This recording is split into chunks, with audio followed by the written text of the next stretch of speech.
Di tempat 100% muslim. Sekiranya ada di sini non muslim sedikit saja. 1% atau 2% silakan. Ini tidak ada. Mengganggu ketentraman kami.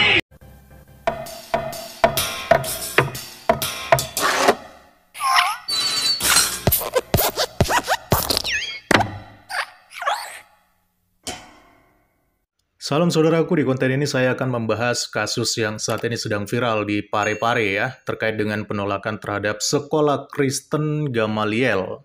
Tapi sebelumnya ada satu hal yang ingin saya sampaikan di konten kali ini ya, dan ini adalah kerinduan saya yang sedang saya doakan saat ini. Saya pernah mendapatkan komentar dari seorang subscriber untuk menyarankan saya juga membuat siaran live, baik itu di TikTok ataupun di YouTube. Saran ini bagus ya, karena selain bisa menjangkau semakin luas, ini juga bisa menambah produktivitas konten saya dalam melakukan penginjilan di sosial media. Jujur sebenarnya saya juga punya kerinduan untuk melakukan saran dari rekan kita ini. Dan ini menjadi pergumulan saya sampai saat ini, bagaimana supaya hal ini bisa segera terrealisasikan. Oleh karena itu saya ingin sampaikan di sini dengan kerendahan hati bahwa saya butuh dukungan dari saudara semua ya. Saya dalam pelayanan beberapa tahun ini sudah berpindah-pindah dari satu daerah ke daerah lain, dan sekarang saya dan keluarga sudah kira-kira 2 tahun menetap di suatu daerah dengan mengambil cicilan rumah. Walaupun ukuran rumahnya minimalis, tapi kami bersyukur Tuhan masih memberikan kami tempat untuk tinggal. Nah, kendalanya adalah karena ukurannya minimalis, selama ini saya masih ngonten dari ruang tamu, karena saya tidak punya ruangan khusus yang lebih strategis untuk saya bisa ngonten dengan tenang. Dan di ruang tamu ini saya harus berbagi waktu dengan kedua anak saya yang masih kecil ya. Belum lagi ada suara-suara berisik yang berdekatan dengan jalan yang ada di depan rumah. Dan cara satu-satunya supaya saya bisa ngonten dengan tenang adalah pada saat jam larut malam, ketika saya sudah menidurkan kedua anak saya dan suara-suara aktivitas di luar rumah itu sudah mulai sepi. Ya, itu bisa kira-kira jam 11 atau jam 12 malam. Dan tentunya di jam-jam itu produktivitas saya untuk ngonten semakin menurun. Di belakang rumah saya ada sisa tanah kosong kira-kira 4 kali 7 meter ya sepertinya, dan saya berencana untuk membangun dapur dan juga ruangan kecil untuk ruangan saya bisa ngonten dengan tenang. Pembangunan sudah sempat berlangsung tetapi saat ini macet karena kurangnya biaya. Karena terkendala masih banyaknya kebutuhan lain yang harus saya prioritaskan. Oleh karena itu, di konten kali ini saya dengan kerendahan hati ingin meminta dukungan saudara semua yang mungkin kehidupannya secara materi diberikan Tuhan berkat lebih, untuk turut membantu saya melanjutkan pembangunan ini yang mungkin membutuhkan biaya minimal 15-20, agar nantinya saya punya ruangan khusus untuk mengabarkan Injil dan semakin produktif untuk melakukan counter terhadap banyaknya penyesatan-penyesatan yang dilakukan terhadap kekristenan di dalam sosial media. Jadi itu kerinduan saya, dan bagi saudara yang terbeban mendukung silakan berikan dukungan saudara di nomor rekening yang saya cantumkan di deskripsi. Berapapun dukungan yang saudara berikan itu sangat berarti bagi saya untuk terus mengabarkan Injil dan mengonter setiap penyesatan terhadap ajaran Kristen. Saya percaya kekristenan akan terus semakin kuat jika kita bersatu dan saling mendukung satu sama lain untuk mengabarkan Injil.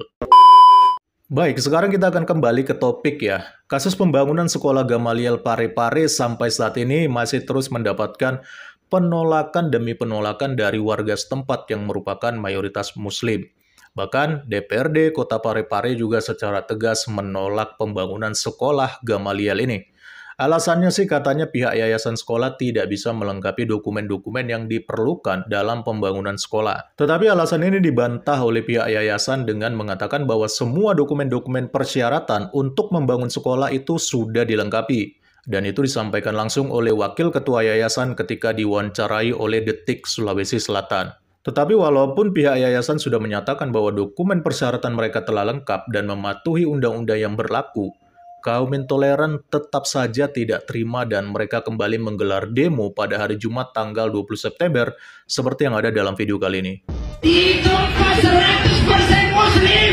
Sekiranya ada di sini non muslim sedikit saja. 1% atau 2% silakan.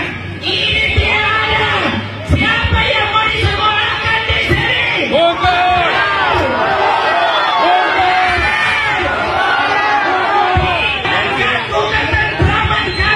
Dari orasi yang disampaikan oleh seorang muslim berpakaian gamis dalam video ini, kita akhirnya bisa memahami bahwa sebenarnya masalah pembangunan sekolah Kristen Gamaliel itu bukan persoalan ketidaklengkapan syarat ataupun dokumen-dokumen. Tetapi dari kalimat orasi yang disampaikan, sangat jelas kalau ini adalah persoalan sentimen agama. Alasannya sungguh tidak masuk akal, yaitu mereka mengklaim bahwa Pare-Pare merupakan mayoritas 100% Muslim. Dan sekiranya ada 1% atau bahkan 2% non-Muslim, maka mereka dipersilakan untuk membangun sekolah. Ini orang sepertinya mabuk kecubung ya. Kalau di Pare-Pare 100% Muslim, lalu orang-orangnya yang membangun sekolah itu agamanya apa? Dan kalau mau membangun sekolah, pasti juga sudah ada calon siswanya yang juga merupakan beragama Kristen di daerah tersebut. Lagi pula, tidak ada aturan di dalam undang-undang manapun mengenai syarat untuk membangun sekolah itu ditentukan oleh agama setempat. Karena sekolah bicara tentang pendidikan, bukan bicara tentang peribadatan. Disclaimer, saya pernah pelayanan di Makassar, di Pare-Pare, bahkan juga saya pernah tinggal di Batang AC itu di daerah Makassar ya.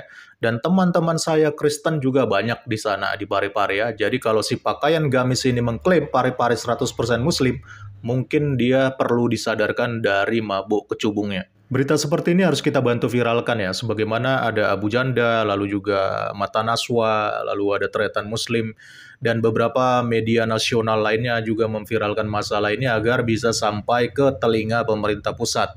Khususnya juga Menteri Pendidikan Nadiem Makarim ya. Padahal sekolah itu kan tujuannya adalah untuk mencerdaskan kehidupan anak bangsa ya. Tapi mengapa ketika ada pembangunan sekolah yang izinnya sudah lengkap dan memenuhi syarat, itu masih saja ditolak? Sebenarnya ada apa di balik isi otak para intoleran-intoleran ini? Sebegitu takutnya kah umat ini dengan label-label Kristen?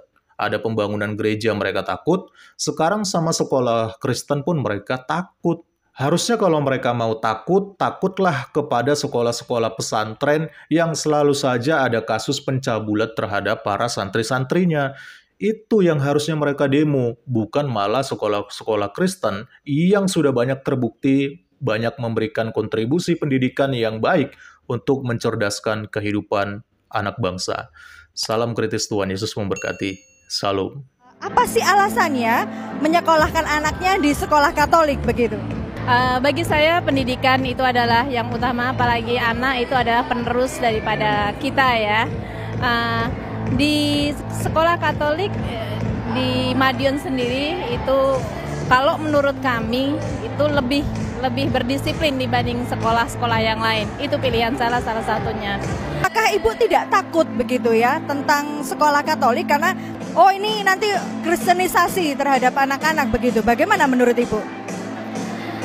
Selama anak saya belajar dan selama ini saya amatin, anak saya itu tetap menjalankan kewajiban dia sebagai orang Muslim dan dia di sekolah tetap berjalan dengan pelajaran yang ada di sekolah dan dia lebih toleran dengan agama yang ada. Itu yang saya lihat dari anak saya dan saya bangga untuk itu.